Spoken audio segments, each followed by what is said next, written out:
Oi pessoal, tudo bem? Aqui é Vinícius do Exatas Passo a Passo. Olha só, eu quero falar hoje sobre a equação da circunferência em geometria analítica. Mas antes, precisamos fazer uma breve revisão sobre a distância de dois pontos, tá certo? Então olha só, eu tenho aqui um parzinho de eixos x e y. Se você entender essa questão da distância dos dois pontos, a circunferência fica suave. Então vamos lá. Como que a gente faz para calcular a distância de dois pontos? Primeira coisa, vamos definir dois pontos, certo? Então, por exemplo, aqui, o ponto A e o ponto B. Lembrando que em geometria analítica, esses dois pontos possuem o quê? As suas coordenadas. Então, se você tem um ponto P, ele tem uma abscissa chamada XP e uma ordenada chamada YP, certo? Aqui é no eixo X, na horizontal, e esse aqui é no eixo vertical, certo? Eixo Y, tá? Eixo horizontal é o eixo X, eixo vertical é o eixo Y. Se nós fôssemos representar essas coordenadas no plano, seria isso aqui, Aqui seria o XA e este seria para cá no Y, a projeção YA. Mesma coisa no ponto B, tá? Aqui nós temos XB e também nós vamos ter o YB bem aqui, certo? Vou pôr até em cima daqui mesmo, a simbologia do eixo. Quando a gente fala de calcular distância, nós queremos calcular exatamente o quê? Este tamanho aqui, O tamanho, a distância, ou seja, o tamanho da reta que une os pontos A e B. Vou simbolizar de vermelho. Essa reta aqui, Eu quero saber o tamanho dela, tá certo? O tamanho dela. Para que nós possamos fazer isso, nós vamos aproveitar um teorema chamado o quê? Teorema de Pitágoras, que é aplicado a triângulos retângulos. Aqui nós temos aqui à direita um triângulo retângulo, tá certo? Então vamos identificar os elementos desse triângulo. Então lembrando, aqui tem 90 graus e esse lado maior, para onde aponta o ângulo de 90 graus, é a hipotenusa, e os outros dois lados são chamados de catetos. O que o Teorema de Pitágoras nos diz? Que A quadrado é igual a B quadrado mais C ao quadrado, ou seja, o quadrado da hipotenusa é igual à soma dos quadrados dos catetos. O nosso objetivo é enxergar isso no plano cartesiano. Olha só como é que a gente pode fazer isso, Eu vou traçar aqui agora, uma paralela ao eixo X, que sai do ponto A e intercepta aquela retinha, que está perpendicular ao eixo X na abscissa B. E nós vamos encontrar um outro lado do triângulo retângulo, outro cateto aqui, Também vou pintar de vermelhinho tracejado, Pronto. Olha só. Então, a distância do AB, que eu vou escrever desta maneira, representar assim a distância do AB, é justamente o quê? A hipotenusa desse triângulo aqui, retângulo que nós estamos vendo aqui.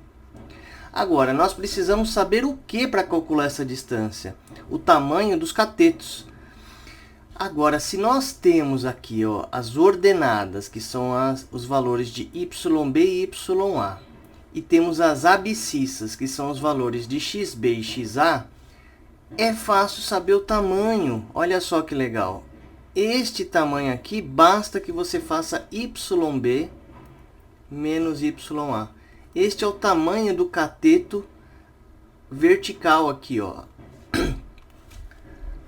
E no caso do cateto, o cateto aqui embaixo, paralelo ao eixo X, é o mesmo raciocínio, só que com as coordenadas XB e XA, com as abscissas, na verdade, né? Pronto, agora sim, nós temos condições de aplicar o nosso Teorema de Pitágoras para esse triângulo vermelhinho que nós estamos vendo aqui. Então, vamos lá. Olha só. O quadrado da hipotenusa, que é a distância do ponto AB, é igual à soma dos quadrados dos catetos. Então, nós temos xb menos xa ao quadrado mais yb menos ya ao quadrado. Bom,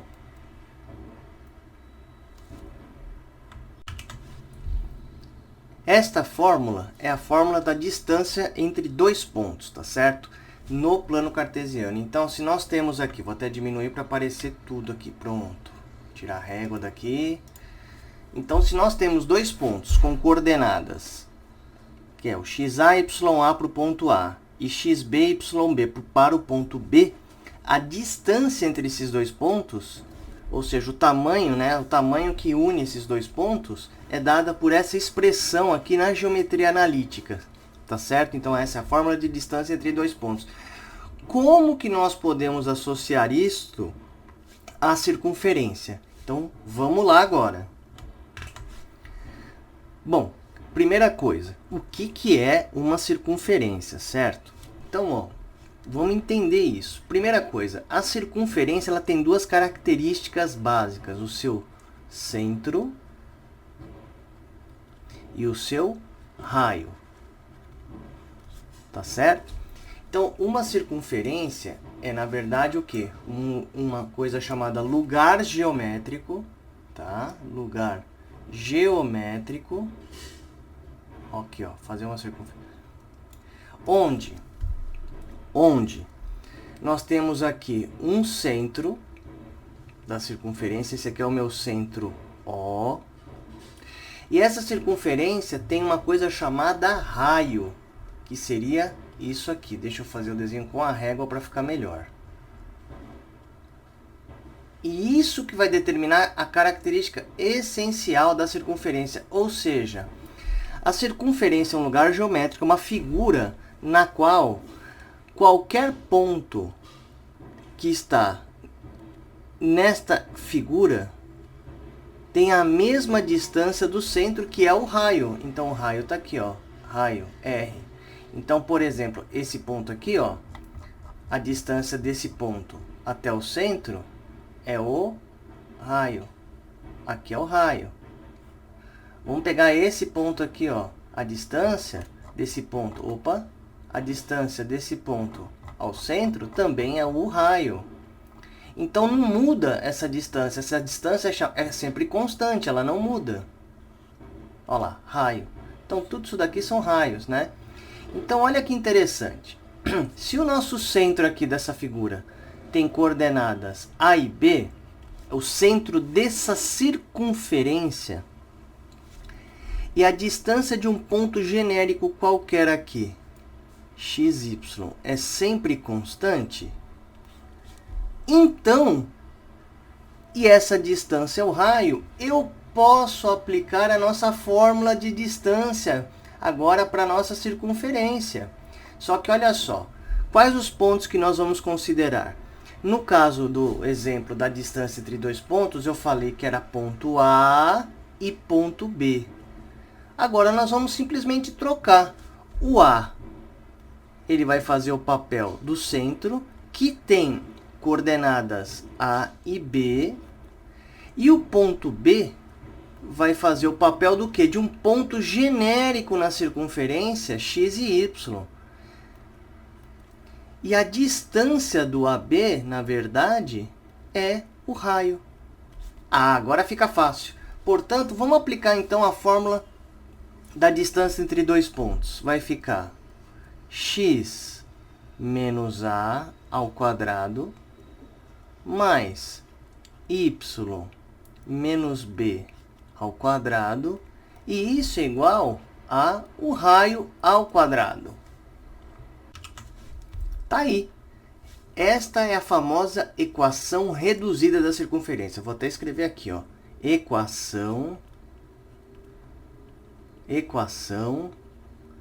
reduzida da circunferência. Reduzida da circunferência. Lembrando que a circunferência é aquele lugar geométrico, aquela figura que é a borda de um círculo. É essa parte vermelha do círculo aqui, ó. Tá? Opa, vamos subir aqui, ó. É a bordinha, é a parte vermelha. Não estou falando da parte amarela, que é a parte interna da circunferência, que vai formar o círculo. Círculo é a parte amarela mais a borda vermelha. Isso é círculo. Circunferência é só a parte vermelha. Tá certo? Agora, olha só. Se nós tivermos que expandir esses termos que tem quadrado aqui, ó, nós vamos ter a chamada equação normal expandida da circunferência. Para isso, nós vamos precisar de uma coisa chamada produto notável. Certo? No caso, é esse aqui, ó. Quando a gente tem um termo menos outro, e essa diferença é elevada ao quadrado, essa expansão é o quadrado do primeiro menos porque tem esse menos aqui, 2 vezes o primeiro pelo segundo, mais o quadrado do segundo. Então, se nós expandirmos isso daí, olha que coisa maluca que vai ficar a nossa equação da circunferência. Vamos pegar aqui o x menos a ao quadrado. Vai ficar o quadrado do primeiro menos 2 vezes o primeiro pelo segundo. Opa, então vamos por x vezes a. Mais o quadrado do segundo. Mais, agora vamos expandir esse segundo termo pelo produto notável. O quadrado do primeiro menos 2 vezes o primeiro pelo segundo, mais o quadrado do segundo, e isso é igual ao raio ao quadrado. Esta aqui é a chamada equação normal da circunferência. Geralmente ela é agrupada da seguinte maneira: x² menos 2xa mais y² menos 2yb. E aí, nós agrupamos todos juntos os termos constantes, que é a² mais b², que são as coordenadas do centro, menos o raio ao quadrado. Isso aqui é igual a 0. E aqui, finalmente, nós temos a tal da chamada equação normal da circunferência, ou equação geral, equação normal. Equação normal. Ou seja, equação normal é quando você expande a equação reduzida. Normal da circunferência. Quando você pega a reduzida e expande. Circunferência. Na próxima aula, nós vamos fazer aí alguns exercícios onde nós vamos poder montar essas equações reduzidas e normal da circunferência e explorar diversos aspectos de cálculos de coordenadas do centro, do raio, saber se a equação da circunferência caracteriza mesmo uma circunferência ou não. Então fica ligado que nós vamos ver isso, tá bom? Valeu!